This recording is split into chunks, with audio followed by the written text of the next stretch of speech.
Team India captain Rohit Sharma తన చెత్త track రికార్డును మరోసారి కొనసాగించాడు. సెంచురియన్ వేదికగా సౌత్ ఆఫ్రికాతో ప్రారంభమైన తొలి టెస్టులో రోహిత్ కేవలం 5 పరుగులు మాత్రమే చేసి అవుట్ అయ్యాడు. ప్రొటీ స్టార్ బౌలర్ కగిసో రబాడా వేసిన ఇన్నింగ్స్ 5వ ఓవర్ చివరి బంతికి నాంద్రే బర్గర్కు క్యాచ్ ఇచ్చి వికెట్ సమర్పించుకున్నాడు రోహిత్. వన్డే వరల్డ్ కప్లో ఫ్లయింగ్ స్టార్ట్స్ ఇస్తూ సూపర్ ఫామ్లో కొనసాగిన రోహిత్ వరల్డ్ కప్ తర్వాత లాంగ్ గ్యాప్ తీసుకొని తొలిసారి మళ్ళీ బ్యాట్ పట్టి గ్రౌండ్లోకి దిగాడు.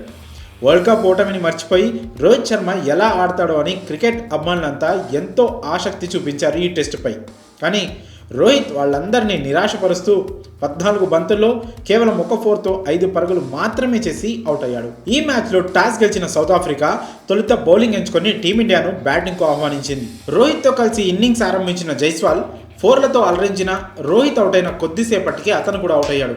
ఆ వెంటనే వన్డౌన్లో వచ్చిన శుభ్మన్ గిల్ సైతం అవుట్ కావడంతో టీమిండియా కేవలం 24 పరుగులకే 3 వికెట్లు కోల్పోయి పీకల్లో కష్టాల్లో పడింది. అయితే ఈ 3 వికెట్లలో రోహిత్ శర్మ అవుట్ గురించి మాట్లాడుకోవాలి. కెప్టెన్ కమ్ సీనియర్ బ్యాటర్గా రోహిత్ శర్మపై భారీ అంచనాలతో పాటు బాధ్యత కూడా ఉంది. కానీ వాటిని వమ్ము చేస్తూ సౌత్ ఆఫ్రికాలో తన చెత్త ట్రాక్ రికార్డును రోహిత్ శర్మ కంటిన్యూ చేశాడు. అసలు సౌత్ ఆఫ్రికాలో రోహిత్ శర్మ ఎందుకు అంత భయపడుతూ ఆడుతుంటాడో ఇప్పటికీ క్రికెట్ అభిమానులకు అస్సలు అర్థం కాని ప్రశ్న. మంచినీళ్ళు తాగినంత సులువుగా సిక్స్లు కొడుతూ సెంచరీలు, హాఫ్ సెంచరీలు చాలా ఈజీగా చేసే రోహిత్కు టెస్ట్ క్రికెట్లో సౌత్ ఆఫ్రికాలో ఒక్కటంటే ఒక్క హాఫ్ సెంచరీ కూడా లేదంటే నమ్మడం కష్టమే. కనీసం ఈసారైనా ఆ లోటును తీరుస్తూ భారీ ఇన్నింగ్స్లో ఆడతాడని ఆశపడిన అభిమానులను నిరాశపరుస్తూ తొలి ఇన్నింగ్స్లో దారుణంగా విఫలమయ్యాడు రోహిత్ శర్మ. సౌత్ ఆఫ్రికా పిచ్చులు బౌన్స్ స్పేస్కు అనుకూలంగా ఉంటాయన్న విషయం తెలిసిందే.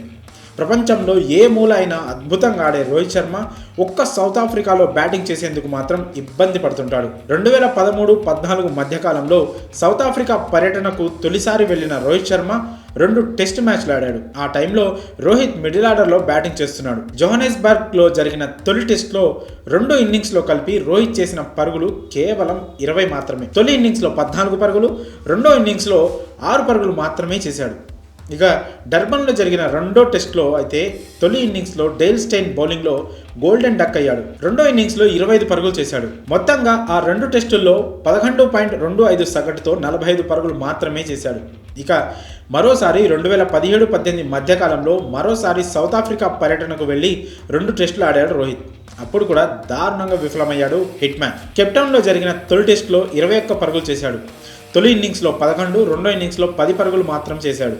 ఇక సెంచురియన్లో జరిగిన రెండో టెస్ట్ మ్యాచ్లో 57 పరుగులు చేశాడు. తొలి ఇన్నింగ్స్లో 10 పరుగులు, రెండో ఇన్నింగ్స్లో 47 పరుగులు చేశాడు. ఇప్పుడు తాజాగా సెంచురియన్లోనే జరుగుతున్న తొలి టెస్ట్ తొలి ఇన్నింగ్స్లో 5 పరుగులకే అవుట్ అయ్యాడు. దీంతో ఇప్పటి వరకు సౌత్ ఆఫ్రికాలో టెస్టుల్లో రోహిత్ శర్మ హయ్యెస్ట్ స్కోర్ 47 మాత్రమే. ఇలా సౌత్ ఆఫ్రికాలో రోహిత్ శర్మ దారుణంగా విఫలమవుతున్నాడు. ఈ బ్యాడ్ రికార్డును అధిగమించేందుకు రోహిత్కు మరో 3 ఇన్నింగ్స్లు ఉన్నాయి. మరి వాటిలో అయినా రోహిత్ రాణించి సౌత్ ఆఫ్రికా పిచ్లంటే తనకు ఎలాంటి భయం లేదని నిరూపిస్తాడో లేదో చూడాలి. మరి సౌత్ ఆఫ్రికా పిచ్లపై రోహిత్ ఇలా ఇబ్బంది పడుతుండడంపై మీ అభిప్రాయాన్ని కామెంట్స్ రూపంలో తెలియజేయండి.